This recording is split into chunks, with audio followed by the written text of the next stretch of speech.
So going over the entry here, bonds sold at a discount, this is the entry for both companies. So the issuer, they get the cash because that was the price, basically issued amount, and they have to pay back more, so that's 700,000, right?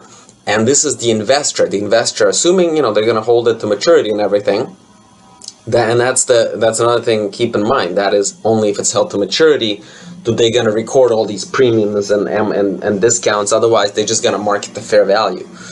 Okay, and they record a debit as an asset, and the credit on the discount, and a credit on the cash. Okay, and then how do we figure out the interest and the effective interest? This is how we compute it, right? So the effective interest is the carrying value times the rate. So the effective interest is going to be 46,664. How do we get that? Carrying amount, which is the present value of the future cash flows, times the rate. And the coupon interest is basically going to be the par value times the 6%, right? And the difference is going to be the amortization of the discount, right? So that is where we're going with this, and that's how they compute it here. That's how they get to the discount, and then the discount gets amortized and increased to the carrying value of the bond each year, right? So that's how we get the full table. Is you fill it in gradually one by one. One thing that's easy, this stays the same the whole time. The effective interest is a computation. So this is a formula. It's always the carrying value times the rate, right? It's always carrying value times the rate. And the amortization of discount is always the difference between the effective and the cash, right? So you know what that is. And discount balance decreases regularly by the amortization of discount. And the carrying value increases by how much discount has been amortized. Okay, we're up by $2 because I think this number is rounded. So that's why. So this is the reasoning behind that. I would say kind of calculate, verify all those numbers on your own so you know what it is.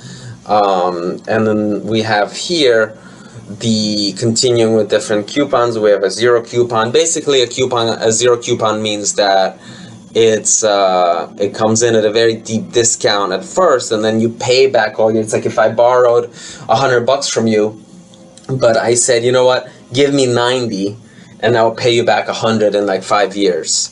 So essentially, by me paying you back 100, I only got 90. I'm paying you all the interest at the end on it. Okay. And then moving on to bonds sold at a premium.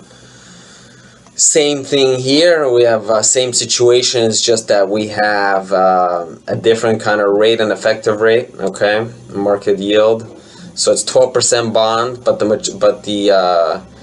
the risk is 10%. So because we have the 12%, the effective rate is higher than the effective rate is actually lower. The risk rate is lower than the coupon. The coupon is paying you more than what you deserve as the risk rate in a way.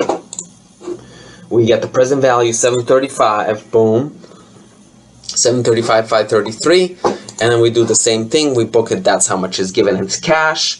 That's how much the issuer receives. That's how much the investor pays. The face amount is the same for both. And then we have a premium on bonds that equalizes that piece on the credit side for the issuer and on the debit side for the investor. And with that said, I would review these several times over and over again if I was you. You're definitely going to see more of this, whether in this class or in the CPA exam.